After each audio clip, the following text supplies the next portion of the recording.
다 같이 사도신경으로 우리의 신앙을 함께 고백하시겠습니다. 나는 전능하신 아버지 하나님, 천지의 창조주를 믿습니다. 나는 그의 유일하신 아들, 우리 주 예수 그리스도를 믿습니다. 그는 성령으로 잉태되어 동정녀 마리아에게서 나시고 본디오 빌라도에게 고난을 받아 십자가에 못 박혀 죽으시고 장사된 지 사흘 만에 죽은 자 가운데서 다시 살아나셨으며 하늘에 오르시어 전능하신 아버지 하나님 우편에 앉아 계시다가 거기로부터 살아있는 자와 죽은 자를 심판하러 오십니다. 나는 성령을 믿으며 거룩한 공교회와 성도의 교제와 죄를 용서받는 것과 몸의 부활과 영생을 믿습니다. 아멘. 다 같이 찬송가 445장 태산을 넘어 험곡에 가도 함께 찬송하시겠습니다.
오늘 우리에게 주시는 하나님의 말씀은 구약성경 이사야 26장 1절에서 3절까지의 말씀입니다. 이사야 26장 1절에서 3절까지의 말씀을 제가 받들어 봉독하겠습니다. 그날에 유다 땅에서 이 노래를 부르리라. 우리에게 견고한 성읍이 있으며 여호와께서 구원의 성벽과 외벽으로 삼으시리로다.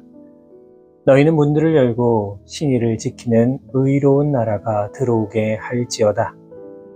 주께서 심지가 견고한 자를 평강하고 평강하도록 지키시리니 이는 그가 주를 신뢰함이니이다. 아멘. 오늘 본문 1절 말씀을 보시면 그날에 유다 땅에서 이 노래를 부르리라. 우리에게 견고한 성읍이 있으며 여호와께서 구원을 성벽과 외벽으로 삼으시리로다. 이렇게 기록하고 있습니다. 이 본문의 핵심적인 단어는 무엇일까요? 바로 구원입니다. 그런데 이 본문에 비추어 한번 생각해 본다면 본문의 유다라고 하는 말은 유다의 땅을 지칭한다고 보기보다는 하나님께서 이 세상을 멸하시고 새롭게 만들어 주실 새 하늘과 새 땅을 상징적으로 표현한 것이라고 할 수가 있습니다. 또한 본문에 나오는 이 견고한 성읍이라고 하는 것은 유다의 예루살렘 성을 뜻하는 말이라고도 볼 수가 있습니다. 그러니까 다시 말해서 본문에 담겨 있는 내용은 이 새 하늘과 새 땅에 건설될 새 예루살렘 성을 의미하는 것입니다. 그리고 더 나아가서 하나님께서 구원으로 이러한 새 예루살렘의 성벽을 삼으실 것이다 라고 하는 이 예언의 말씀입니다. 무슨 뜻이겠습니까? 당시 하나님께서 새 하늘과 새 땅에 만드실 새 예루살렘 성은 그 어떤 외부의 공격과 침입을 전혀 걱정하지 않아도 되는 가장 안전한 도성이 될 것이다. 바로 그러한 뜻입니다. 바로 이렇기 때문에 우리는 완전한 구원을 이루기 위하여서 반드시 새 예루살렘 성에 들어가야만 합니다. 그곳에 들어가야만 안전할 수가 있습니다. 이유가 무엇입니까? 바로 그 성에는 하나님이 계시기 때문입니다. 하나님께서 보호하시고 지켜주시기 때문입니다. 그렇기 때문에 우리들은 반드시 그 성에 들어가야만 완전한 구원을 이룰 수 있는 것입니다. 히스기야 왕 시대에 아수르가 수십만의 대군을 이끌고 예루살렘을 침공해 왔습니다. 당시 아수르는 세계 최강의 군대를 보유하고 있던 나라였습니다. 인간의 나라 가운데 아수르의 침공을 견딘 나라가 없었습니다. 그리고 이제 남은 건 예루살렘이었습니다. 아마 당시 아수르의 입장에서 본다면 이 예루살렘 성의 함락은 거의 시간 문제였다라고 생각을 했을 겁니다. 그런데 그 결과는 어떠합니까? 예루살렘 성이 무너진 것이 아니라 오히려 아수르의 군대가 패하고 말았습니다. 그렇다면 이 놀라운 결과의 원인이 무엇이었을까요? 예루살렘 성이 너무나 견고했기 때문일까요? 아니면 유다가 강했기 때문일까요? 그렇지 않습니다. 하나님께서 히스기야의 기도를 들으시고 그 성을 구원해 주신 것입니다. 결과적으로 본다면 아수르는 예루살렘에 활 한 번 쏴보지 못하고 무려 18만 5천 명에 이르는 군대가 하루 만에 다 몰살당하는 엄청난 패배를 맛보아야만 했습니다. 이 시간 하나님이 구원하시는 성, 하나님이 함께 하시는 성, 그리고 그 안에 거하는 백성은 누구도 해할 수 없음을 여러분 기억하시기 바랍니다. 세상 그 무엇도 무너뜨릴 수가 없습니다. 그렇기 때문에 우리가 완전하고 온전하고 안전한 삶을 살아가기를 원한다면 어떻게 해야 되겠습니까? 당연히 하나님의 구원을 간구하며 하나님의 구원의 은혜 가운데 거하기 위해서 노력해야만 합니다. 분명한 사실은 하나님의 구원을 바라며 그 구원의 은혜 가운데 거하는 자들은 어떤 환난, 어려움, 위험이 닥쳐도 흔들림 없이 살아가게 된다는 것입니다. 어떤 시련과 고난의 풍파도 반드시 이겨 나갈 것입니다. 오늘도 온전히 하나님만 바라보시고 의지하심으로 말미암아 구원의 놀라운 은혜 가운데 거하며 살아가실 수 있는 우리 모든 성도 여러분 되시기를 주님의 이름으로 부탁을 드립니다. 이어지는 본문 2절의 말씀입니다. 너희는 문들을 열고 신의를 지키는 의로운 나라가 들어오게 할지어다. 본문은 어떤 자들이 새 예루살렘에 들어갈 수 있는가 하는 이 분명한 기준을 말하고 있습니다. 그것이 무엇입니까? 그것은 바로 신의를 지키는 의로운 나라입니다. 여기서 나라라고 하는 것은 의로운 성도들 전체를 가리키는 것이라고 볼 수가 있습니다. 그런데 이 본문에서 정말 중요한 것은 바로 신의를 지키는 바로 그것입니다. 다시 말해서 어떤 사람이 새 예루살렘 성에 들어가서 구원을 얻을 수가 있는 겁니까? 그것은 바로 믿음을 지키는 사람입니다. 하나님을 향한 믿음이 변하지 않는 사람들입니다. 하나님 앞에서 인간이 의롭다함을 받는 그 의의 기준은 결코 인간의 행위가 아닙니다. 인간의 행위로는 하나님께 의롭다함을 얻을 수가 없습니다. 혹시라도 자기 의로 들어가고자 한다면 오히려 부끄러움을 당하고 쫓겨나고 말 것입니다. 그렇기 때문에 우리가 의롭다함을 받을 수 있는 유일한 근거는 오직 믿음입니다. 사도 바울은 로마서 1장 17절 말씀을 통해서 복음에는 하나님의 의가 나타나서 믿음으로 믿음에 이르게 하나니 기록된 바 오직 의인은 믿음으로 말미암아 살리라 함과 같으니라 말하고 있습니다. 여러분 그렇습니다. 그리스도인은 온전히 믿음으로 의롭다함을 받을 수 있습니다. 그리고 그 믿음을 끝까지 지키는 자만이 새 예루살렘 성에 들어갈 수 있는 것입니다. 만일 세상의 환난이나 핍박으로 인하여서 자신의 믿음을 끝까지 지키지 못한다면 새 예루살렘 성에는 결코 들어갈 수가 없습니다. 디모데후서 4장의 말씀을 보시면 데마라고 하는 사람이 나옵니다. 데마는 한때 바울을 도와서 복음을 전하는 이 사역의 열심이었던 사람입니다. 하지만 데마는 종교적인 핍박이 거세지자 자신의 믿음을 버리고 세상을 향해 가버리고 말았습니다.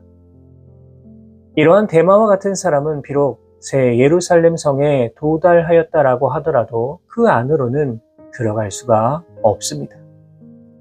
사랑하는 여러분, 우리가 선물로 받은 구원은 결코 흥정의 대상이 될 수가 없습니다. 분명한 사실은 하나님께서는 구원하신 백성을 끝까지 책임져 주신다는 겁니다. 그러나 이보다 더 중요한 것은 바로 우리들의 자세입니다. 우리는 결코 지금 당장 우리의 삶이 어렵다고, 우리의 상황이 힘들다고 세상과 타협하며 우리들의 믿음을 버려서는 안 됩니다.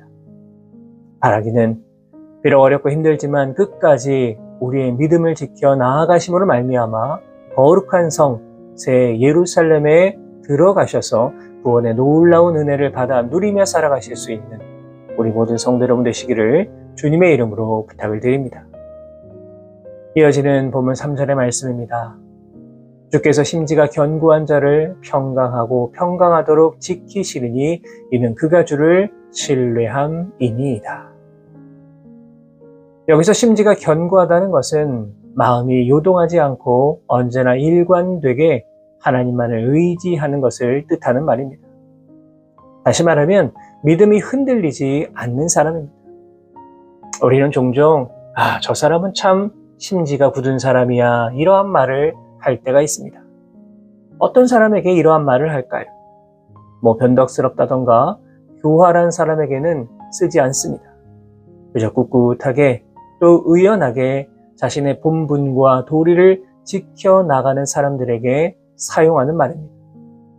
조금 더 구체적으로 보자면 심지가 견고한 사람은 하나님 이외에 그 어떤 대상에게 마음을 빼앗기지 않는 사람이다 볼 수도 있습니다.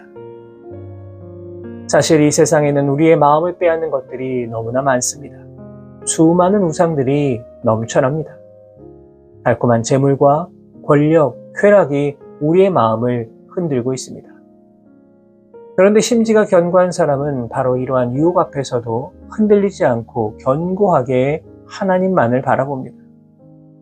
세상에 모질고 거친 시련과 고난의 풍파가 닥쳐도 하나님을 견고하게 붙들고 결코 자신의 신앙을 버리지 않습니다. 중요한 것은 무엇입니까? 하나님은 바로 이러한 사람을 지켜주신다는 겁니다. 여러분, 이 말씀이 얼마나 힘이 됩니까? 사실 아무리 심지가 견고하다 하더라도 무너지는 것은 순식간일 수 있습니다. 버티고 버텼지만 결국 흔들리고 파괴되는 인생도 얼마나 많은지 모릅니다. 하지만 하나님이 지켜주시면 가능합니다. 심지가 견고한 자들 하나님이 지켜주시고 붙들어주시면 그 인생은 결코 무너질 수가 없는 겁니다. 쓰러질 수도 없습니다. 사랑하는 여러분, 우리가 늘 기억해야 하는 것은 세상 속에서 우리의 믿음을 지켜나가는 것입니다. 결코 우리의 믿음은 타협의 대상이 될 수가 없습니다. 우리에게 선물로 주신 이 거룩한 믿음을 끝까지 지켜나가심으로 말미암아 하나님이 지켜주시고 보호해 주시는 그러한 멋진 인생 살아가실 수 있는 우리 모든 성도 여러분 되시기를 주님의 이름으로 축원합니다. 기도하겠습니다. 하나님 감사합니다. 오늘도 우리에게 귀한 하루 허락하여 주시고 이 하루의 시작을 주님 의지하고 바라보며 나아갈 수 있도록 인도하여 주시는 은혜에 감사를 드립니다. 오늘 우리에게 주신 말씀을 기억하여서 새 예루살렘 거룩한 성에 들어가서 온전한 구원의 감격과 평안을 누릴 수 있도록 인도하여 주옵소서. 무엇보다 어렵고 힘든 우리의 삶 속에서도 우리에게 선물로 주신 그 믿음을 지켜 나아갈 수 있도록 인도해 주시고 하나님이 지켜주시고 보호해 주시며 인도해 주시는 참으로 귀하고 값진 그리고 멋진 인생 살아갈 수 있는 우리 모두가 되게 하여 주옵소서. 오늘 하루도 우리와 온전히 동행하여 주실 것을 믿사오며 거룩하신 예수 그리스도의 이름으로 기도하옵나이다. 아멘.